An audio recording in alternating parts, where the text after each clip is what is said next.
आदरणीय दर्शकबिन नमस्कार। उठौँ समृद्धिका लागि कार्यक्रममा यहाँहरूलाई हार्दिक स्वागत छ। म सुदर्शन आचार्य। दर्शकबिन आज हामी खास गरेर स्थानीय तहले जसरी असार भित्रमा बजेट ल्याउनु पर्ने हो त्यो बजेट ल्याइसकेको र केही स्थानीय तहले अझै पनि विविध कारण देखाउँदै बजेट प्रस्तुत गर्न सकिरहेका छैनन् अथवा बजेट ल्याउन सकिरहेका छैनन्। साथसाथै ल्याइसकेको बजेट पनि किन पेश गरिँदैन, मन्त्रालय सम्बन्धित मन्त्रालयमा किन पेश गर्न सकिरहेका छैनन्, के कहाँनिर समस्या छ र खासमा स्थानीय तह जसरी जनअपेक्षा अनुसार अगाडि बढ्नुपर्ने थियो, जनताका काममा अग्रसर हुनुपर्ने थियो, त्यही स्थानीय तहहरूले आफ्नै स्थानीय तहमा निर्माणको लागि अथवा स्थानीय तह संरचनागत रूपमा विकास गर्नका लागि अनिवार्य रूपमा ल्याइनुपर्ने बजेटमा किन आनाकानी गरिरहेका छन् र किन ल्याइसकेको बजेट अथवा स्थानीय तहमा आइसकेको बजेट सम्बन्धित मन्त्रालयमा पेश हुन सक्दैन। के राजनीतिक खिचातानीका कारण केही स्थानीय तहहरू यसैमा अल्झिरहेका छन्? जनताको विकास, जनताका आकांक्षा पूरा गर्नुभन्दा आफ्नै आन्तरिक खिचातानीले कतै विकासका कुराहरूमा अवरोध त भइरहेका छैनन्, बजेट कार्यान्वयनमा कुराहरूमा त अवरोध भइरहेका छैनन् भन्ने विषयमा केन्द्रित रहेर आज हामी कुराकानी गर्नेछौँ। र यसका लागि हामीले बजेट पारित गरेका तर सम्बन्धित मन्त्रालयमा बजेट पठाउन नसकेका, अझै पनि बजेट ल्याउन नसकेका स्थानीय तहहरू र बजेट ल्याइसकेका स्थानीय तहहरूसँग जोडिएर आखिरमा अन्तर्सम्बन्ध के हो र किन यस्ता समस्याहरू स्थानीय तहमा अल्झिरहेका छन् र जनतालाई थप शास्ति दिने काम भइरहेको छ। जसरी सङ्घीयताको मर्म अनुरूप स्थानीय तह निर्माण गरिएको थियो र त्यहाँ जनताका भावना अनुसार काम गर्ने, जनअपेक्षा अनुसार त्यहाँ काम गर्ने भनिएको थियो र स्थानीय तहको विकास निर्माणका लागि त्यहाँ जनप्रतिनिधिहरू निर्वाचित भइरहेका थिए। तर करिबन 4 वर्षको समयसम्म आइपुग्दा अझै पनि स्थानीय तहहरूले किन जनताका अपेक्षा अनुसार काम गरिरहन सकिरहेका छैनन्, किन आँखा खोल्न सकिरहेको छैन स्थानीय तहका जनप्रतिनिधिको भन्ने विषयमा हामी कुराकानी गर्नेछौँ। जसको लागि हामीसँग बुढीगङ्गा नगरपालिका बाजुरा सुदूरपश्चिम प्रदेशमा पर्छ, उहाँ त्यहाँका प्रमुख हुनुहुन्छ दीपक विक्रम शाह। त्यसै गरी होमबहादुर विक हुनुहुन्छ जो उपप्रमुख हुनुहुन्छ मर्स्याङ्दी गाउँपालिका लमजुङका उपप्रमुख हुनुहुन्छ। त्यस्तै गरी यादव बहादुर खापुङ हुनुहुन्छ जो मेच्छया मेम गाउँपालिका तेह्रथुमका प्रमुख हुनुहुन्छ। त्यसै गरी टेम्बा भोटे हुनुहुन्छ जो भोटेखोला गाउँपालिका सङ्खुवा सभाका प्रमुख हुनुहुन्छ। उहाँहरूसँग हामी प्रत्यक्ष र टेलिफोनबाट जोडिएर कुराकानी गर्ने जमर्को गर्नेछौँ र खासमा किन समयमै पारित गरेको बजेट अथवा बजेट पारित गर्न नसकेको कुराहरूलाई सम्बन्धित मन्त्रालयमा किन पठाउन सकिएन र के खासमा स्थानीय तहमा के कस्ता समस्या हुँदो रहेछन्, आन्तरिक राजनीतिक खिचातानीले कतिको प्रभाव पार्दो रहेछ काममा भन्ने विषयमा केन्द्रित भएर कुराकानी गर्ने जमर्को गर्नेछौँ। यतिखेर हाम्रो प्रत्यक्ष सम्पर्कमा जोडिनु भएको छ मर्स्याङ्दी गाउँपालिका लमजुङका उपप्रमुख होमबहादुर विक। होमबहादुर सर, यहाँलाई स्वागत छ माउन्टेन टेलिभिजनमा। हजुर सर, धन्यवाद सर। हजुर, हामीले जसरी सङ्घीय संरचनामा देश गइसकेपछि साँच्चै स्थानीय तहका जनताको विकासमा तिनीहरूका आकांक्षा, तिनीहरूका समस्याहरू समाधान होला भनेर स्थानीय तह संरचनाहरू बनिरहेका छन् र जनप्रतिनिधि आइसकेको पनि करिबन 4 वर्ष हुनै लागिरहेको छ। यस्तो अवस्थामा केही स्थानीय तहले अझै पनि बजेट ल्याउन सक्दैनन्, असारमै ल्याउनु पर्ने बजेट अझै पनि ल्याउन सकिरहेका छैनन्। केही स्थानीयहरूले बजेट ल्याइसकेपछि पनि सम्बन्धित मन्त्रालयमा पठाउन सकिरहेका छैनन्। कहाँनिर तालमेल नभएको जस्तो देख्नुहुन्छ? तपाईँको स्थानीय तहले बजेट ल्याइरहँदा अन्य स्थानीय तहलाई पनि तपाईँले नियालिरहनु भएको छ। के छ, कहाँनिर अप्ठ्यारो पर्दो रहेछ जसका कारण समयमै बजेट ल्याउन र ल्याइसकेको बजेट पनि मन्त्रालयसम्म पुर्याउन अप्ठ्यारो अथवा असहज अवस्था सिर्जना हुँदो रहेछ?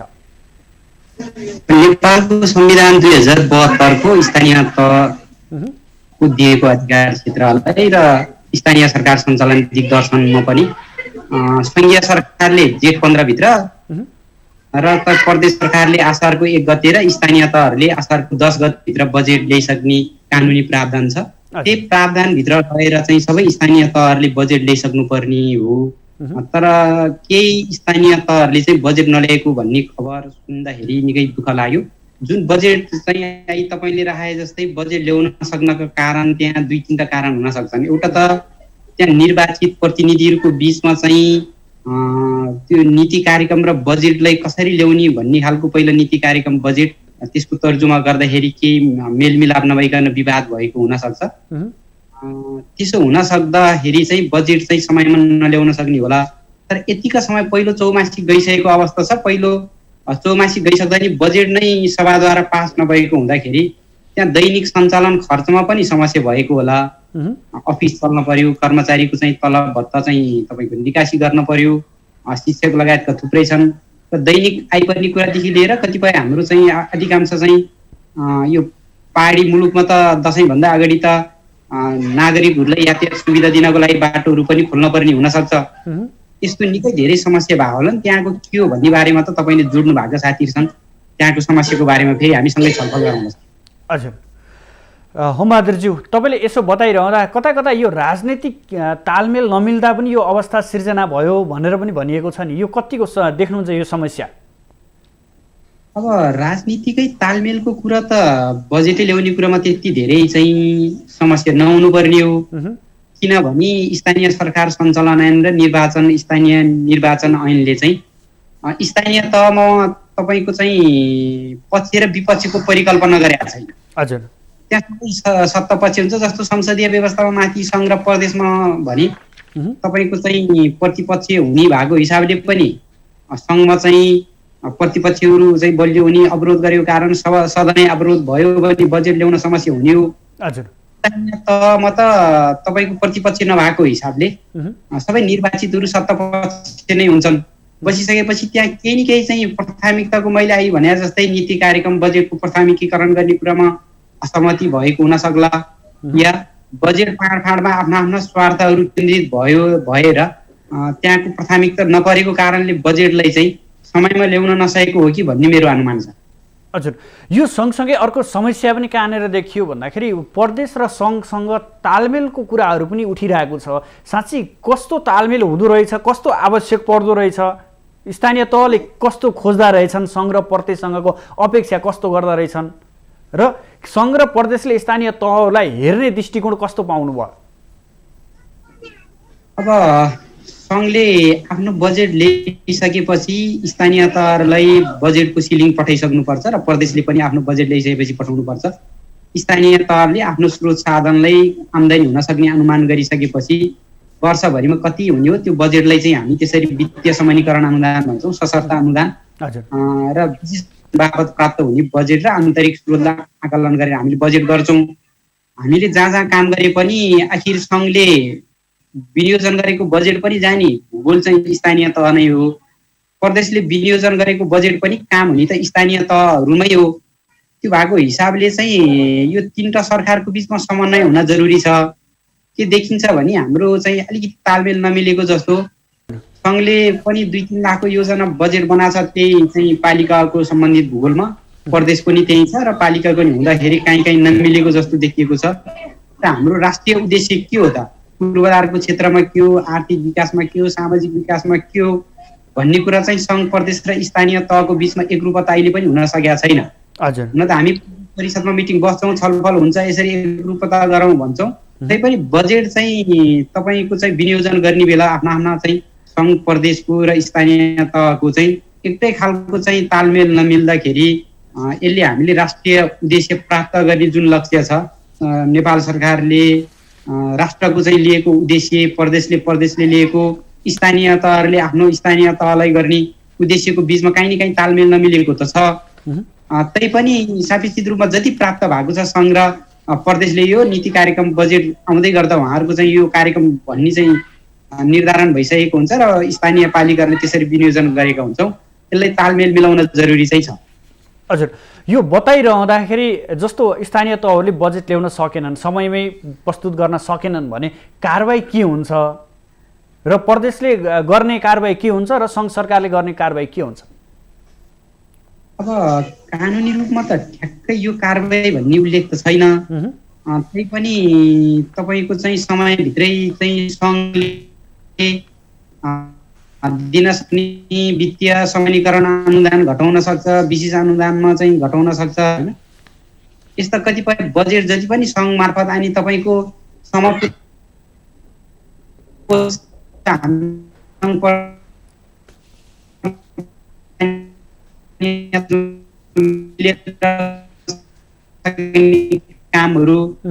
ती कामहरूको बजेटहरू चाहिँ छुट्न सक्छ र त्यहाँको विकास निर्माणको कामहरू फेरि नसक्ने त्यसको कमी हुन चाहिँ सक्छ।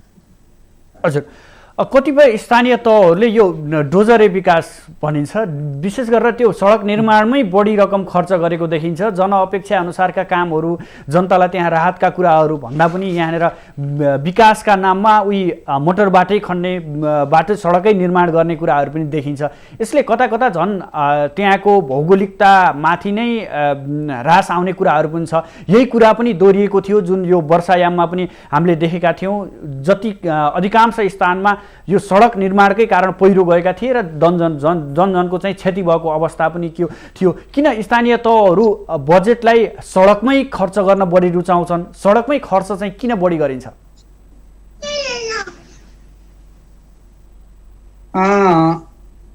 अब सरले राखेको जस्तै यति बेला हेर्दाखेरि सबैतिर डोजरै लगाएको जस्तो देखिने यस्तो खालको पनि छ। हजुर, तर विकासको पहिलो शर्त त सडक नभइकन त्यहाँ खानेपानीको पाइप पुर्याउन नि नसक्ने, स्थानीय उत्पादनको बजार ल्याउन नि नसक्ने, लागत उत्पादनको कुरा कतिपय बिरामीहरू हुँदाखेरि उपचार गर्न नसक्ने। होमबहादुर, यहाँनिर जनप्रतिनिधि नै इन्जिनियर भएर सडकहरू खनिरहेका छन्। त्यस्तो त बेठिक छ सर, त्यो त गलत छ। कम्ती पनि त्यहाँको भू धरातल हेरेर त्यो जमिनको धरातल कस्तो हो, अब सडक निर्माण गर्दाखेरि त्यो लागत लागिसकेपछि त्योबाट चाहिँ उत्पादनको हिसाबले त्यो लागत बापतको चाहिँ नागरिकले कति सुविधा पाउने हुन्। अर्को त हाम्रो देशमा सडकहरू चाहिँ डाँडा काँडा भएका भौगोलिक विकटता भएको ठाउँमा जो नागरिकहरू अहिले पनि सडक यातायातको पहुँच त अनिवार्य खोजेका हुन्छन् नि त। होमबहादुर, एकैछिन हामी यतिखेर बाजुरातर्फ जोडिन चाहन्छौँ, त्यसपछि म तपाईँसँग पुनः जोडिनेछु। हाम्रो बाजुराबाट बुढीगङ्गा नगरपालिकाका प्रमुख दीपक विक्रम शाह हाम्रो प्रत्यक्ष टेलिफोन सम्पर्कमा जोडिनु भएको छ। दीपकजी, यहाँलाई स्वागत छ माउन्टेन टेलिभिजनमा। धेरै धेरै धन्यवाद हजुर, तपाईँको स्थानीय तहले सङ्घीय मामिला तथा सामान्य प्रशासन मन्त्रालयमा स्थानीय तहले जुन बजेट पेश गर्नुभएको थियो त्यो बुझाउनु भएको छैन भन्ने कुराहरू आइरहेको छ। के समस्या कहाँनिर थियो र अहिलेसम्म सम्बन्धित मन्त्रालयमा तपाईँले त्यहाँ पास गरेको बजेट बुझाउन सक्नु भएन?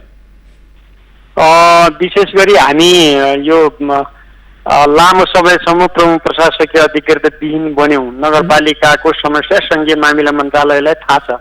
हजुर, होइन, हामीले खर्च गर्ने बेलामा खर्च गर्नका निम्ति चाहिँ सङ्घीय मामिला मन्त्रालय सङ्घको कर्मचारी नै चाहिँ अधिकार प्राप्त प्रमुख प्रशासकीय अधिकृतका रूपमा रहने व्यवस्था छ। अब हामीले खर्च अघिल्लो वर्षको खर्च धेरै जसो खर्चको भुक्तानी गर्नका निम्ति पनि अन्तिम समयमा आएर मन्त्रालयबाट एकजना उपसचिव चाहिँ हामीले प्राप्त गऱ्यौँ र हामी त्यो असाढ महिना पछि मात्रै हाम्रो चाहिँ खर्च भएको देखिन्छ। धेरै जसो भएका सम्पन्न भएका कामहरूको खर्च विवरण पनि हामीले अन्तिम आवरमा चाहिँ गर्नुपर्ने परिस्थिति निर्माण भयो र त्यो सँगसँगै कोरोनाको यति ठुलो कहर चाहिँ सुरु भयो। म कहाँ चाहिँ 2500 भन्दा बढीलाई हामीले यो के अरे क्वारेन्टाइनको व्यवस्थापन गऱ्यौँ। 300 जति मेरोमा चाहिँ कोरोना पोजिटिभ त्यति बेला चाहिँ कोरोना पोजिटिभहरू भयो। तिनलाई चाहिँ सेकेन्ड टाइम पहिलो पिसिआर चाहिँ गर्न सक्यौँ। दोस्रो पिसिआर गर्नका निम्ति कुनै ठाउँमा चाहिँ परीक्षणको चाहिँ व्यवस्थै नभएपछि हामीले 70 दिनसम्म पनि क्वारेन्टाइनमै आइसोलेसनमा राखेर चाहिँ मान्छेहरूका उपचार गऱ्यौँ। र त्यो बेलामा चाहिँ जनप्रतिनिधिहरू पनि कोरोनाबाट सङ्क्रमित हुनुभयो र समुदायमा असाध्यै ज्यादा कोरोनाको कहर भएपछि हामीले सुरुमा चाहिँ नै बजेट ल्याउन सकिने स्थिति भएन र हाम्रा बस्तीहरू टोलहरूमा भेला गर्न सकिने परिस्थिति निर्माण भएन र त्यसलाई हामीले वैकल्पिक विधिबाट भए पनि चाहिँ नि र त्यसलाई प्रतिनिधित्वका हिसाबले प्रतिनिधित्व गराएर टोल भेलाहरू सम्पन्न गऱ्यौँ र हामीले अघिल्लो उसमा चाहिँ महिनामा मात्रै चाहिँ त्यो 24 गते चाहिँ मैले नगरसभाबाट बजेटहरू सबै पास गरेर सकाएको छु। असोज 24 गतेको कुरा गर्दै हुनुहुन्छ? हजुर, असोज 24 गते। हजुर, असोज 24 गतेमा आएर हामीले बजेट पास गर्नुपर्ने परिस्थिति चाहिँ निर्माण भएपछि अहिले चाहिँ त्यसलाई चाहिँ त्यो बजेट चाहिँ हामीले पास गरिसकेका छौँ। त्यो बजेटको अब यो सूत्रमा इन्ट्री भएको कपी चाहिँ नि लेखाले चाहिँ नि राख्नुपर्ने, यो बिचमा चाहिँ नि म पनि अलिकति नगरपालिकाको काममा व्यस्तता भएका कारणले आफू पनि यताउता दौडिएको र अहिले चाहिँ नि म आफै स्वयं पनि कोरोनाको संक्रमणमा परेर आइसोलेसनमा बसिरहेको स्थिति छ। नगरपालिका र चाहिँ नि स्वास्थ्यमा चाहिँ कोरोनाको संक्रमण देखिया कारणले हामीले संस्थाहरू सिल गरेर बसाए कारणले पनि यसलाई चाहिँ अहिले त्यो बजेट चाहिँ नपुग्या हुन सक्छ। तर हामीले बजेट नपुग्न पर्ने चाहिँ होइन, बजेटको जानकारी चाहिँ सङ्घीय मामिला मन्त्रालयलाई गराइसकेका स्थिति हो। तर अब कहाँनिर ल्याकिङ हो थाहा छैन। स्थानीय तह र मन्त्रालयका बिचको चाहिँ नि समन्वयको ग्यापिङ कहाँनिर छ। अब म चाहिँ आफू अहिले आइसोलेसनमा भएका कारणले धेरै कुराहरू दिपकजी तपाईँले पठाइसकेको अवस्था हो मन्त्रालयमा? हजुर, हामीले त पास गरेर त्यसको जानकारी पठाइसक्या हो। यहाँ मन्त्रालयमा हेर्दाखेरि सुदूरपश्चिमबाट चाहिँ तपाईँकै नगरपालिकाबाट अझै पनि आएको छैन भन्ने कुराहरू बाहिर आउँदै गर्दा अस्ति पनि त्यो कुरा आएको थियो। नगरपालिका सङ्घको हाम्रो यहाँको कार्यकारी सचिव, प्रदेशको कार्यकारी सचिवले मलाई पनि त्यो कुराको जानकारी गराउनु भएको थियो र मैले चाहिँ नि बजेट चाहिँ पास भइसकेको र बजेटका बारेमा चाहिँ मन्त्रालय उहाँलाई चाहिँ नि भोलि नै चाहिँ म तपाईँलाई सबै कुराहरू पठाइदिन्छु र तपाईँले ब्रिफिङ गर्नुहोला मन्त्रालयलाई भनेर भनेको। तर हामी चाहिँ अहिले यो त्यसपछि लगत्तै चाहिँ नि हाम्रो यो नगरपालिका र यो स्वास्थ्य चौकीमा चाहिँ नि यो कोरोनाको संक्रमण देखिएपछि हामीले यी संस्थाहरू सिल गऱ्यौँ। नगरपालिका पनि सिल थियो। अब तिहारपछि मात्रै हामीले चाहिँ नगरपालिका सुचारू गरिने गरी चाहिँ निर्णय गरेका छौँ। सबै कन्ट्याक्ट ट्रेसिङ गरेर नेगेटिभ आएका जति पनि छन् उहाँहरूले चाहिँ अब कर्मचारीहरूले चाहिँ नगरपालिका जाने र बाँकीले आइसोलेसनमा बसेर उपचार गर्ने गरी चाहिँ निर्णय गरेका छौँ। हजुर, यहाँ तपाईँले तालमेलको कुरा पनि उठाउनु भयो। कस्तो पाउनु भएको छ यो 4 वर्ष बित्दै गर्दा? तपाईँ 4 वर्ष त्यहाँ जनप्रतिनिधि भएर प्रमुख भएर काम गर्दै गर्दा सङ्घ र प्रदेशको तालमेल कस्तो पाउनु भयो? यो त अहिले त कस्तो छ भने हात खुट्टा बाँध्ने अनि पोखरीमा फाल्ने पौडे भनेर भन्ने होइन। हजुर, पौडिन पर्छ, हात चलाउनु पर्छ, खुट्टा चलाउनु पर्छ अनि त्यसपछि पौडिन सिकिन्छ। जबरजस्त भए पनि पौडिनु पर्छ भन्ने खालको चाहिँ नि मन्त्रालय र स्थानीय तहको चाहिँ त्यो खालको चाहिँ नि कोर्डिनेसन छ। र फेरि अर्को कुरा के हो भने हामी सङ्घीय मामिला मन्त्रालयको त्यो मातहतका कर्मचारी या मातहतको निकाय चाहिँ स्थानीय तह होइन। स्थानीय तहलाई हेर्नका निम्ति सङ्घ र स्थानीय तहको समन्वयका निम्ति सामान्य प्रशासन मन्त्रालयलाई जिम्मेवारी दिया हो। र अब सामान्य प्रशासन मन्त्रालयको चाहिँ नि हेराइ चाहिँ स्थानीय तह आफ्नो मातहतका चाहिँ नि यिनी निकाय हुन् भने जस्तो चाहिँ नि हेर्ने दृष्टिकोण मैले भेटाएको छु। किनभने म प्रत्येक वर्ष चाहिँ नि तपाईँको 2 पटकसम्म चाहिँ नि प्रमुख प्रशासकीय अधिकृतका निम्ति काठमाडौँ भौतारी नै गरेका छु। हामी असाध्यै चाहिँ नि गर्नुपर्ने बेला अरू गर्नुपर्ने कुराहरू स्थानीय तहले गर्नुपर्ने जम्मै जिम्मेवारीका कुराहरूमा चाहिँ हामीलाई सङ्घीय सरकारको आवश्यकता महसुस हुँदा पनि सङ्घीय सरकार चाहिँ नि हामीसँग हुँदैन। तर चाहिँ नि जुन बेलामा हामीलाई सङ्घीय सरकारको आवश्यकता हुन्छ हामी हार गुहार गरेर चाहिँ नि हामी सिंहदरबारमा चाहिँ मन्त्रालयका ढोका ढकढकाउँछौँ। त्यति बेला चाहिँ कता कति मातहतका कर्मचारी हुन्, निकायका कर्मचारी हुन् भने जस्तो चाहिँ हामी जनप्रतिनिधिहरूमाथि पनि त्यो खालको व्यवहार चाहिँ मन्त्रालयले गरेको छ। त्यसैले यो किसिमबाट चाहिँ सङ्घीयताको मोडेल परिकल्पना चाहिँ नि यो होइन जस्तो लाग्छ होइन। हजुर, तपाईँले यसो बताइरहँदा तपाईँले धेरै कुराहरू कर्मचारीसँग लगेर जोड्नु भएको छ। साँच्चै कर्मचारीहरूले स्थानीय तहमा काम गर्दै गर्दा स्थानीय तहमा खटिँदै गर्दा उनीहरू किन त्यहाँ टिक्न सक्दैनन्? त्यसमा त जनप्रतिनिधिको पनि केही न केही भूमिका होइन। यो के छ भने तपाईँको अहिले स्थानीय तह कर्मचारीहरूको चाहिँ नि कर्मचारीहरूलाई विभाजन गर्ने काम भयो। स्थानीय तहका कर्मचारी भनेर तपाईँको स्थानीय तहका कर्मचारी माथि गर्ने व्यवहार राज्यको फरक भएपछि स्वाभाविक रूपमा स्थानीय तह सबैभन्दा तल्लो किसिमको सबैभन्दा कमजोर किसिमको चाहिँ कमजोर ठाउँका चाहिँ कर्मचारी भनेर परिभाषा गरिएपछि स्वाभाविक रूपमा कर्मचारीहरूको मनस्थिति खलबलिनु ठिकै हो। त्यसैले चाहिँ नि यहाँ त चाहिँ नि के हो भने जो जनताको चाहिँ नि प्रत्यक्ष चाहिँ नि सम्पर्कमा बसेर सेवा सर्भिस दिन्छ त्यसलाई सबैभन्दा ज्यादा महत्त्व दिनुपर्छ जस्तो लाग्छ। र अरू देशमा जस्तो हामी कहाँ चाहिँ नि अहिले पनि शिक्षाको भ्यालु मूल्य चाहिँ नि अलिकति कम चाहिँ नि हामीले भन्छौँ, निजामतीलाई अलिक माथिल्लो मान्छौँ। त्यस्तै चाहिँ नि हामी कहाँ पनि के भयो भने यो चाहिँ जुन चिजको महत्त्व ज्यादा हुनुपर्ने भयो त्यही चिजलाई चाहिँ नि हामीले महत्त्वहीन बनाउन थाल्यौँ। त्यसैले चाहिँ नि त्यहीबाट समस्या उत्पन्न भयो जस्तो लाग्छ। विशेष गरी स्थानीय तहमा अरू कारणहरूले होइन, कर्मचारीहरू आफूलाई अनुकूल अब गाह्रो छ, स्थानीय तह पनि गाह्रो छ, नियम कानुन ऐनहरू छैनन्, नियम कानुन ऐनहरूको व्याख्याका निम्ति पनि चाहिँ नि समस्या छ। त्यसैले अप्ठ्यारो होला, तर त्यसलाई चाहिँ नि सहजीकरण गर्ने, त्यसलाई चाहिँ नि अलिकति राम्रोसँग अगाडि बढाउनका निम्ति त कर्मचारीको फेरि पनि आवश्यकता हो नि। अनि त्यहाँ जहाँ चाहिँ कर्मचारीको सबभन्दा चाहिँ क्वालिफाइड कर्मचारी, गुणस्तरीय कर्मचारीहरूको आवश्यकता छ, त्यसलाई सबैभन्दा चाहिँ तल्लो स्तरको, सबैभन्दा निम्न स्तरको चाहिँ जागिर भनेर परिभाषा गरिएपछि स्वाभाविक रूपमा चाहिँ हामी अब त्यहाँ चाहिँ त्यो यो किसिमको चाहिँ नि हुनु स्वाभाविक हो जस्तो लाग्छ होइन। हाम्रा कारणले मात्रै चाहिँ नि भएको छैन, यो राज्यले नै जे खालले। दीपकजी तपाईँले यसो बताइरहँदा तपाईँले एउटा शब्द प्रयोग गर्नुभयो, हाम्रा हात खुट्टा बाँधिएको जस्तो अवस्था महसुस भइरहेको छ भन्नुभयो। के दियो भने स्थानीय तह अझै थप बलिया हुनुपर्छ। स्थानीय तहले त आफै कानुन बनाउने कुराहरू पनि छन्, त्यो कानुन बनाउने तहलाई चाहिँ कानुन यस्तो छ नि, तपाईँको स्थानीय तहलाई कानुन बनाऊ पनि भन्ने, स्थानीय तहलाई कतिपय बनाएका कानुनमाथि अङ्कुश पनि लगाउने, सङ्घ र प्रदेशसँग मिल्ने नमिल्ने कुराहरू हेरेर गर भन्ने। अनि हामीले चाहिँ उनीहरूले बनाएका निर्देशिकाहरू, उनीहरूले बनाएको चाहिँ नि के अरे नियम होइन, सङ्घ प्रदेशले बनाउने नियम निर्देशिका कार्यविधिहरू हेरिरहनु पर्ने अनि त्यसपछि कानुन बनाउनु पर्ने परिस्थिति हाम्रो पनि छ।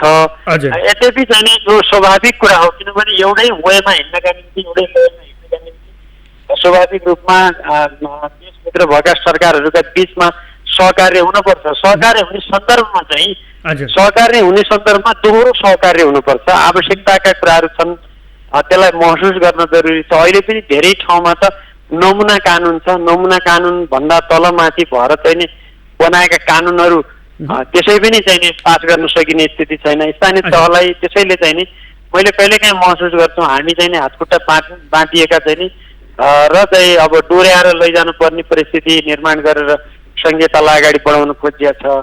यसले चाहिँ स्थानीय तहलाई त खास गरी के हो भने अहिले पनि तपाईँको वित्तीय समानीकरणको अनुदान घटाउँदै गएको, असर्थका अनुदानहरू बढाउँदै गएको स्थिति छ। त्यसले त के गर्छ भने आफ्नो ऐनले गाइड गर्न लाएर खालि स्थानीय तहलाई चाहिँ नि वित्तीय हस्तान्तरणका कार्यक्रमहरू मात्रै चाहिँ सञ्चालनका निम्ति चाहिँ अहिले प्रोत्साहित गरेर राखेका स्थिति देखिन्छ। जति ज्यादा चाहिँ नि तल स्थानीय तह बलियो हुँदै गयो त्यति चाहिँ अधिकारहरू पनि प्रत्यायोजन गर्दै जाने र अनि आफूलाई चाहिँ तल स्थानीय तह समृद्ध भएको, स्थानीय तह बलियो भएको, स्थानीय तहले सर्भिसहरू सेवाहरू डेलिभर गर्न सक्ने किसिमको क्षमता राख्दा चाहिँ नि सङ्घ र प्रदेश त खुसी हुन पर्यो होइन। त्यही बनाउन खोजेकै त्यही हो भन्ने कुरा चाहिँ बुझ्नु पर्नेमा यहाँ उल्टो बुझाइ के भयो भने तल चाहिँ नि धेरै कुराहरू दिँदै गयो भने हाम्रो चाहिँ काम भने जस्तो चाहिँ नि बुझाइ भयो भने।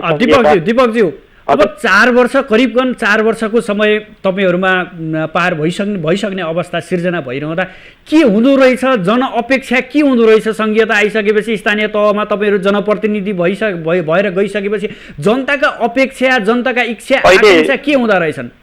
जनताको अपेक्षा जुन छ त्यो सिंहदरबारको अधिकार गाउँ गाउँमा भनेर जुन खालको नारा सुरुमा आइसकेपछि मान्छेले अपेक्षा चाहिँ के गरे भने अरू सरकारहरू छन् छैनन् जनतालाई मतलब छैन, खालि स्थानीय सरकार चाहिँ नि हाम्रा बिचमा छ, यसले सबै कुराहरू यो सङ्घका प्रदेशले गर्ने कामहरू पनि हाम्रो गरिदिनुपर्छ भन्ने अपेक्षा चाहिँ जनताको छ। अहिले पनि जनताले चाहिँ नि ढोकामा दैलोमा र आफ्नो नजिकै चाहिँ नि सेवा खोज्छन्, तर हामी चाहिँ नि हाम्रो परिस्थिति के भयो भने हामीले त्यो दिन नसक्ने स्थिति भएपछि सबैभन्दा ज्यादा अलोकप्रिय हुनपर्ने परिस्थिति पनि हाम्रो भयो। हजुर, यसले गर्दा कता कता समस्या देखियो भन्न खोज्नु भयो? समस्या छ। हुन्छ, यहाँ आफ्नो स्वास्थ्यको ख्याल गर्नु होला र छिटै पूर्ण स्वास्थ्य लाभको हजुरलाई कामना गर्दै यहाँबाट हामी छुट्टिन्छौँ। नमस्ते। हजुर हजुर, नमस्कार, धेरै धेरै धन्यवाद। दर्शकबिन हामीसँग हुनुहुन्थ्यो बाजुराको बुढी गङ्गा नगरपालिकाका प्रमुख दीपक विक्रम शाह हुनुहुन्थ्यो। उहाँले समग्रमा आफूहरूले अघिल्लो महिनाको 24 गते मात्रै त्यहाँ बजेट पास गर्न सकेको र त्यो जानकारी यद्यपि मन्त्रालयमा गराएको र मन्त्रालयमा आफूले जानकारी गराइसकेको जानकारी गराउँदै नि यता मन्त्रालयले भने त्यो स्थानीय तहबाट जानकारी नआएको भन्ने कुराहरू गराइरहेको छ। हामी होमबहादुर विकज्यूसँग जोडिरहेका छौँ जो मर्स्याङ्दी गाउँपालिकाका उपप्रमुख हुनुहुन्छ। होमबहादुर सर,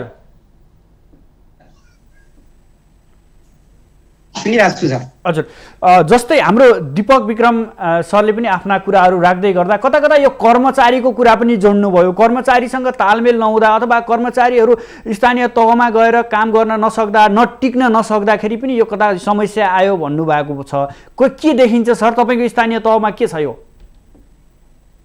हाम्रोमा चाहिँ हामी निर्वाचित भएर आइसकेपछि जो निर्वाचन गर्ने प्रशासकीय अधिकृतको रूपमा हुनुहुन्थ्यो, हजुर, त्यसपछि 2 वर्ष, कम्तीमा 2 वर्ष 33 महिना बसेर जानुभएको छ। त्यस्तो कर्मचारीको समस्या चाहिँ छैन। अलिअलि धेरै पालिकाहरूमा यसरी बुझ्दाखेरि कहीँ कर्मचारी र जनप्रतिनिधि बीचमा तालमेल नभएको नि स्थानीय तहमा अहिले समस्याको रूपमा रहेको छ। अब उसँग रहेको कर्मचारीलाई तल पठाउने खालको मनासय ढङ्गले गर्न सकेन। त्यो नै सुरुमा त्यहाँ समस्या रह्यो होइन। हजुर, मन्त्रालयतिर हेर्नुहुन्छ भने टेबल राखेर थुप्रै कर्मचारीहरू ओभरल्यापिङ भएको अवस्था छ। हजुर, हामीले बनाउन पर्ने दीपक सरले राखे जस्तै प्रमुखज्यूले राखे जस्तै चाहिँ भविदक्ष केही समय काम गरेको जनशक्ति तल पठाउन पर्ने थियो।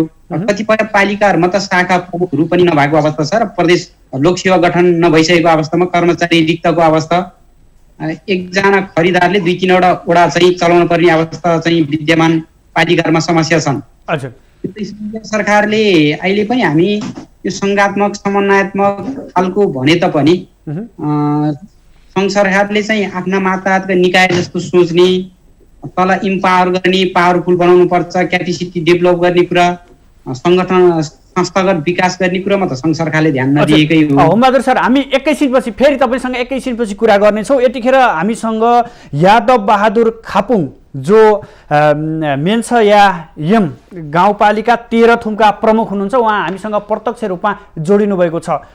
खापुङ सर, यहाँलाई हार्दिक स्वागत छ माउन्टेन टेलिभिजनमा। हजुर, धन्यवाद। हजुर, तपाईँले स्थानीय तहमा ल्याएको बजेट अझैसम्म मन्त्रालयमा बुझाउन सक्नु भएन, पेश गर्न सक्नु भएन भन्ने कुरा आइरहेको छ।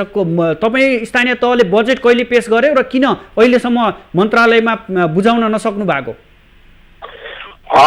यहाँले समस्या प्रश्न गर्नुभएको छ, धन्यवाद। हजुर, अब खास गरेर भन्ने हुँदा मेरो चाहिँ यहाँ स्थानीय तहमा अलिकति चाहिँ विवादका विषयहरू बढेका छन्।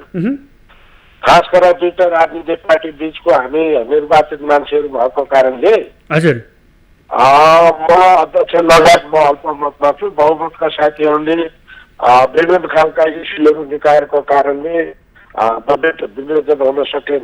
तथापि अहिले अझैसम्म तपाईँहरूले बजेट ल्याउन सक्नु भएको छैन?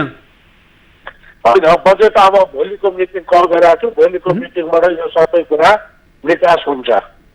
हजुर, के समस्या आउँदो रहेछ? के साँच्चै स्थानीय तहमा पनि तपाईँहरूले राजनीतिकै गर्नुपर्ने हो? जनताका सेवा सुविधाहरू, जनताका त्यहाँ समस्याहरू समाधान गर्ने भनेर तपाईँहरूलाई जनताले चुनेरै पठाए अनि तपाईँहरू नै झगडा गरिदिने, घर झगडा गरिदिने? हजुर, धन्यवाद। होइन, यस्तो हुन्छ। अब यो चाहिँ बुझ्ने र बुझाउने कुरामा निर्वाचित हुने प्रतिनिधिहरूको बिचमा पनि सोचबुझमा पनि कमी रहन्छ। हजुर, अब सबै मान्छे बुझे जानेले चाहिँ निर्वाचित भएर आउँछ भन्ने पनि हुँदैन। हजुर, यो सबै कुराले पनि अहिले चाहिँ अप्ठ्यारो परिस्थिति बनेको छ र अब त्यही चाहिँ हाम्रा यस्ता अप्ठ्यारो मान्छे छन् जसले चाहिँ दुईजनाले भनेको कुरा अकाट्य उनीहरू नछोड्ने अवस्थामा भएको कारणले पनि अलिक लम्बिएको हो। तथापि मैले यो सबै कुराको परिबन्ध मिलाइसकेर अब भोलि चाहिँ एउटा मिटिङ बोलाएको छैन। भोलिबाट लगातार 7 दिनभित्रमा बजेटको विनियोजन गरेर सल्लाह बोलाएर पास गर्ने तयारी भइसकेको छ। हजुर, यत्रो लामो समयसम्म अल्झिरहेको तपाईँहरू भोलिदेखि बैठक बसेर पारित गर्छ भन्ने सम्भावना कतिको देख्नुहुन्छ? होइन, सम्भावना 100% अहिले भइसक्यो। सबैसँग कुराकानी गरेर हजुर, सबै तयारी भइसकेर अब यो 7 दिनभित्रमा सभा बसेर निकास गर्ने भन्ने सम्पूर्ण तयारी भइसक्यो। हजुर, तपाईँले अर्को कुरा उठाउनु भयो, म अल्पमतमा छु भन्ने कुरा पनि उठाउनु भयो। अर्को बहुमतमा रहेका सदस्यहरूले के विषयमा अडचन थापिरहनु भएको छ र यो बजेट यति लामो समयसम्म अड्किरहेको छ? होइन उहाँहरूले भनेको अब के छ भने विपरीत पार्टीबाट प्रतिनिधित्व गर्ने साथीहरूले हिजो चाहिँ राजनैतिक हिसाबले निर्वाचनको टाइममा जे घोषणा पत्रमा उल्लेख गर्नुभएको थियो उहाँहरूको आफ्नो कुरा पुरा गर्न खोज्नुहुन्छ। अब यो हामी जनप्रतिनिधिले त्यस्तो सबै कुरा चाहिँ जसले कुनै एउटा व्यक्तिले भनेको कुरा सबै त पुरा हुँदैन। त्यसो भएको हुनाले अब त्यस्ता यस्ता केही विषयहरूमा पनि चाहिँ छलफलमा वाद विवाद भएर अलि रोकिया मात्रै हो। तथापि अहिले सबै कुरा चाहिँ पुरा भइसकेको छ।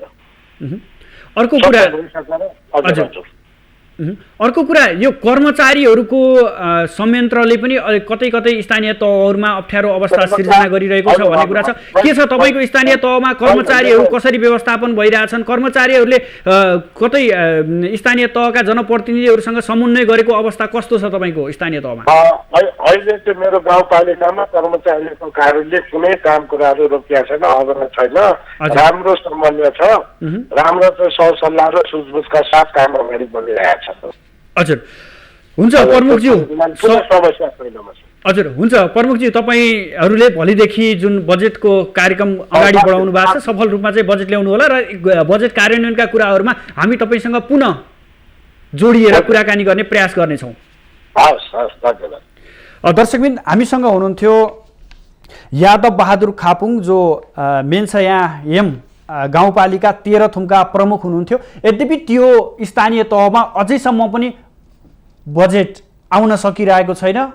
मन्त्रालयमा पेश गर्नुको कुरा त टाढैको कुरा रह्यो, त्यहाँ आन्तरिक खिचातानी जहाँ प्रमुखज्यूले भन्नुभयो राजनीतिक कुराहरूले गर्दाखेरि त्यहाँ बजेट रोकिएको छ र भोलिदेखि हामी यसको थप प्रक्रियामा अगाडि गएर 1 हप्ताभित्र बजेट ल्याउने प्रयास गरिरहेका छौँ भनेर हामीलाई जानकारी गराउनु भएको छ। पक्कै पनि दर्शकबिन यति लामो समयसम्म स्थानीय तहले स्थानीय गतिविधि गरिरहनु पर्ने हुन्छ, त्यहाँ खर्चका कुराहरू हुन्छ, अनेक कुराहरू हुँदाहुँदै पनि कसरी खर्च गरिरहन्छन् त? एउटा बजेट प्रस्तुत गर्दै नगर्दासम्म कतै स्थानीय तहहरूको बजेट कार्यान्वयनका कुराहरू, त्यहाँ खर्चका कुराहरू पनि अपारदर्शिता छन् कि त्यहाँ खर्चमा पनि मितव्ययिता देखिँदैन कि भन्ने प्रसङ्ग पनि आउन सक्छ। हामी कुराकानी गरिरहेका थियौँ हाम्रो मर्स्याङ्दी गाउँपालिकाका उपप्रमुखसित। होमबहादुर सर।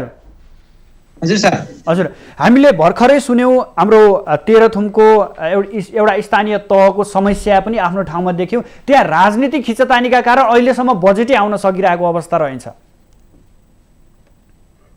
धेरै समस्या रहेछ सर। अब त्यसो हामीले आइ पनि भन्यौँ 10 गतेभित्र गाउँसभाद्वारा बजेट प्रस्तुत गरिसकेपछि असारभित्र सभाले बजेट पास गरिसकेपछि साउनको पहिलो 15 दिनभित्र त्यहाँको पालिकाको प्रमुख अध्यक्षले चाहिँ प्रमुख प्रशासकीय अधिकारीलाई खर्च गर्ने अख्तियारी दिनुपर्छ। प्रमुख प्रशासकीय अधिकारीले सबै शाखा प्रमुखहरूलाई 1 हप्ताभित्र चाहिँ खर्च गर्ने अख्तियारी दिनुपर्छ। त्यसो गरेर मात्रै सञ्चालन हुन्छ। अब त्यहाँ त यत्रो समय चाहिँ अहिले उहाँले राखे जस्तै राजनीतिक खिचतानी उहाँहरूको आन्तरिक केही समस्याहरू होला, त्यही पनि बसेर समस्याको समाधान गरेर बजेटै ल्याउन नदिने भनेको यसले खर्चमा पनि कता कता अपारदर्शिता भ्रष्टाचार पनि बढाउने सङ्केत पनि गर्छन्। यस्ता किसिमको लामो समयसम्म बजेट ल्याउन नसक्नुले खर्च पनि कसरी गर्ने भन्ने कुरा एक ठाउँमा छँदैछ र अर्को ठाउँमा खर्च कहाँ गरियो कसरी गरियो भन्ने कुरा पनि त पारदर्शी देखिँदैन होला नि। अब यो त तपाईँले पारदर्शी अपारदर्शी त भन्दा पनि जवाफदेही त नभएको कुरा भन्छु म चाहिँ। जिम्मेवार र जवाफदेही जब गाउँसभाले बजेटै पास गरेको छैन, अख्तियारी नै दिएको छैन भने त्यहाँ खर्च हुने कुरा नै भएन। खर्च नभइसकेपछि त्यहाँ पारदर्शीको कुरा, त्यहाँ चाहिँ तपाईँको चाहिँ भ्रष्टाचारको कुरा हुने कुरा नै भएन। खर्च गर्नै नपाइसकेपछि धर्म चुलो नबलेको जस्तो भयो कि परिवारका सदस्यहरू, अब जिम्मेवार परिवारका मान्छेहरू चाहिँ अब भोक लागेर नि खान नपाउने जस्तो स्थिति भयो होइन। समस्या छन् केही पालिकाहरूमा चाहिँ बुझाइको कुरा। अहिले उहाँले राखे जस्तै तपाईँको चाहिँ राजनीतिक रूपमा आफ्ना आफ्ना चुनाव जितिसकेपछि फरक फरक दल, फरक भेग, फरक समुदायबाट जितेको चाहिँ जनप्रतिनिधिले आफ्नो आफ्नो ठाउँमा त्यो हाम्रो हुनको कारण के हो भने हामीले चाहिँ योजनाको प्राथमिकीकरणहरू, त्यहाँका आवश्यकताको प्राथमिकीकरणहरू कुन शीर्षकमा कुन बजेट विनियोजन गर्दा हाम्रो त्यहाँको ठाउँमा के गर्न सक्छौँ भनेर प्रायोरिटी छुट्याउन नसक्दाखेरि पालिकामा यस्तो समस्या आउने गरेका छन्। कम्तीमा नि प्राथमिकतामा छुट्याएर आखिर जाने त जनताकै विकासको लागि हो नि। त्यहाँ बजेटको भुलुमा तलमाथि होला, त्यसरी छलफल गर्ने र यसको चाहिँ गर्ने हो भने राजनीतिक हिसाबले किन खिचतानी गर्न पर्यो? राम्रो ढङ्गले चाहिँ छलफल गरेर बजेट राम्रो काम गर्न सकियो भने त जनताले जनप्रतिनिधि यतिकै विश्वास गर्छन्, अर्कोचोटिले नि सजिलो हुन्छ। यसो गर्न सकिन्छ जस्तो लाग्छ मलाई चाहिँ। हजुर हुमबहादुर सर, म तपाईँसँग प्रसङ्ग जोड्दै थिएँ अघि पनि, यो विकासका कुराहरू पनि जोड्दै थियौँ हामीले। जसरी यो प्रधानमन्त्री रोजगार कार्यक्रम अन्तर्गत पनि स्थानीय तहले कार्यक्रमहरू सञ्चालन गरिरहेका छन्, त्यहाँ कर्मचारी नै खटिएको अवस्था हो। यसको कार्यान्वयनतर्फ कसरी देख्नुहुन्छ? एउटा झार गोड्ने, एउटा बाटोको सडकको नालीहरू बनाउने मात्रै यो प्रधानमन्त्री रोजगार कार्यक्रम अन्तर्गत परेको छ अथवा तपाईँको स्थानीय तहमा, अथवा के भइरहेको छ त्यतातर्फ कतिको ध्यान दिनुभएको छ तपाईँहरूले? हामीले चाहिँ अहिले साथीहरूले राखे जस्तै नीति कार्यक्रम र परेको योजना बजेटको सबै चाहिँ त्यो गाउँ सभाले बजेट पास गरे हुन्छ। त्यो बजेट चाहिँ कतिपय चाहिँ कार्यपालिकाको निर्णयद्वारा मात्रै हुन्छ। नीतिगत रूपमा नीति निर्णय गर्ने, त्यसको योजनाको चाहिँ निर्णय गर्ने त चाहिँ जनप्रतिनिधि कार्यपालिका नै हो। कार्यपालिकामा सदस्य सचिवको रूपमा चाहिँ प्रमुख प्रशासकीय अधिकृत रहनुहुन्छ होइन। हजुर, त्यसलाई कार्यान्वयन गर्ने कर्मचारी साथीहरू भएको हिसाबले हामी आवश्यक समन्वय छलफल गरेर गर्छौँ। सरकारले यो प्रधानमन्त्री रोजगार चाहिँ बेरोजगार युवाहरूलाई विशेष त रोजगारी दिने गरेर वर्षमा 100 दिन रोजगार दिने उद्देश्यका साथ ल्याइएको यो चाहिँ लोकप्रिय कार्यक्रम हो। यसले कम्तीमा युवाहरूलाई 100 दिन चाहिँ बेरोजगार युवाहरू रोजगारकै अभावको कारणले चाहिँ वैदेशिक रोजगारमा जानुपर्ने, आफ्नो दैनिक गुजारो आवश्यकताहरू परिपूर्ति गर्न चाहिँ समस्या हुने भएको कारणले यो ढङ्गले लिएको। यो कार्यक्रमले चाहिँ उहाँहरूको चाहिँ क्षमता के छ त्यो अनुसारको काम गर्ने। जस्तो योजना कामहरू तपाईँले भने जस्तै मोटर बाटोको नाला काट्ने हुनसक्छ, गोरेटो बाटोहरू काम हुनसक्छ होइन, लगायतका थुप्रै चाहिँ पुलोसोहरू, सिँचाइका योजनाहरू लगायतका गर्न सकिन्छ। हाम्रोतिर पनि धेरै पैदल मार्गहरू बनाएका छौँ, पथमार्गहरू बनाउनेमा खर्च गरेका छौँ, सिँचाइका योजनाहरूमा काम गर्ने गरिरहेछौँ, यस्तोमा खर्च भइरहेछ। हजुर, अर्को कुरा नि, तपाईँ एउटा उपप्रमुखको नाताले उपप्रमुखको अधिकारभित्र अनुगमन र न्यायिक कुराहरू विशेष परिरहेको अवस्था छ। के छ प्रमुखज्यू र उपप्रमुखज्यूको चाहिँ यो न्यायिकका कुराहरू, अनुगमनका कुराहरूमा तालमेल कस्तो हुँदो रहेछ, कस्तो पाउनु भएको छ? हाम्रोमा चाहिँ एकदमै सौहार्दपूर्ण, हामी एक आपसमा सरसल्लाह गरेर काम विभाजन आफ्नो आफ्नो क्षेत्राधिकार भए तापनि मिलेर काम गर्ने गर्नुहुन्छ। योजनाको काम सुरु भइसकेपछि त्यो लागत एस्टिमेट गर्ने बेला कहाँ काम कसरी एस्टिमेट गर्दै हुनुहुन्छ भने प्राविधिकले भ्याएसम्म गाउँपालिका अध्यक्ष, म उपाध्यक्ष र हाम्रो अनुगमन समितिमा भएको सदस्यहरू सहितको कामको बारेमा चाहिँ तपाईँको चाहिँ प्राविधिक मूल्याङ्कन गर्ने बेलामा नि एकचोटि पुगेका हुन्छौँ। र त्यसको लेआउट दिने बेला पनि कतिपय चाहिँ सिँचाइका, तपाईँको खानेपानीका भवनहरूको छन् भने तिनीहरूको लेआउट गर्ने बेला पनि हामी प्राविधिक सहित पुगेका हुन्छौँ। पुगिसके बिचमा कामको बारेमा त्यो गुणस्तरीय त कस्तो छ कि छैन भनेर बिचबिचमा पनि हेर्ने, वडा समितिको वडा अध्यक्ष, वडा सदस्यहरूलाई पनि गर्न लाउने र प्राविधिकलाई गर्न लगाउने, र त्यो काम समयमा पनि हामी पनि अनुगमन गर्ने गरेर नियमित रूपमा मिलेर काम चाहिँ यसरी गर्ने गरिरहेछौँ। हजुर, हुन्छ उमादुरज्यू, आफ्नो महत्त्वपूर्ण समय र आफ्ना महत्त्वपूर्ण विचारहरू राखिदिनु भयो, यसको लागि धेरै धेरै धन्यवाद। धेरै धेरै धन्यवाद छ सुदर्शन सर लगायत माउन्टेन टेलिभिजनलाई यो अवसर दिएर स्थानीय तहले गरिरहेको कामहरूलाई जुन यहाँ तपाईँले अनुभव सेयरिङ गर्ने अवसर दिनुभयो। मुख्यतः स्थानीय तहहरू चाहिँ अब बिस्तारै जनताले अनुभूति गरेका छन् नजिकबाट कसरी काम भएको छ। विकास निर्माणको कामधरि जति यो 20 वर्षमा नभएको कामहरू सबै अहिले हेर्दाखेरि स्थानीय तहमा चाहिँ खानेपानी पुगेको छ, सिँचाइ पुगेको छ, मोटर बाटो पुगेको छ, शिक्षा स्वास्थ्यका कुराहरू सुधार हुँदै गएका छन्। तर एकहोरो के भइरहेछ भने स्थानीय तहलाई कमजोर बनाउनको लागि तलपालिकाहरूको काम भएको छैन भन्ने ढङ्गले जसरी चाहिँ मिडिया लगायतका सम्पूर्ण चाहिँ कतिपय चाहिँ यो स्थानीय तहलाई चाहिँ कमजोर बनाउने निकाय बनाउने लागिरहेछन्। तपाईँहरूले पनि यसरी बेला बेलामा हामीलाई दिएर हाम्रो अनुभवहरू सेयरिङ गर्ने। हस् उमादुरज्यू, यहाँसँग हामी छुट्टिन्छौँ। दर्शकबिन, आज हामी खास गरेर स्थानीय तहहरूले समयमै बजेट ल्याउन कहाँ समस्याहरू कहाँनिर छन् र ल्याइसकेको बजेट पनि सम्बन्धित मन्त्रालयमा किन पठाउन सकिँदैन भन्ने विषयमा कुराकानी गऱ्यौँ। खास गरेर स्थानीय तहहरूले बजेट ल्याइसकेपछि सङ्घीय मामिला तथा सामान्य प्रशासन मन्त्रालयमा जानकारी गराउनु पर्ने हुन्छ र आफूले त्यहाँ ल्याएको बजेट कार्यान्वयनको कुराहरू, बजेटको रकमहरूका कुराहरू, सम्पूर्ण कुराहरू चाहिँ पेस गर्दै गर्दा किन केही स्थानीय तहहरूले यो पेस गर्न सकिरहेका छैनन्? यसले गर्दा खासमा असर के पर्छ? जनताका कुराहरूमा, जनताका विकास निर्माणका कुराहरूमा, जनताका अपेक्षाहरूमा चाहिँ के फरक पर्छ र किन सङ्घ र स्थानीय तहबीच तालमेल हुन सकिरहेको छैन र जसका कारण यस्ता किसिमका समस्याहरू झेलिरहनु परेको छ र स्थानीय तहहरू थप सक्रिय रूपमा अगाडि बढ्न सकिरहेका छैनन् केही स्थानीय तहहरू भन्ने विषयमा आधारित रहेर आजको कार्यक्रम सञ्चालन गऱ्यौँ। भोलि पुनः नयाँ विषयवस्तुका साथ उपस्थित हुनेछौँ। तबसम्मका लागि बिदा दिनुहोस्। नमस्ते।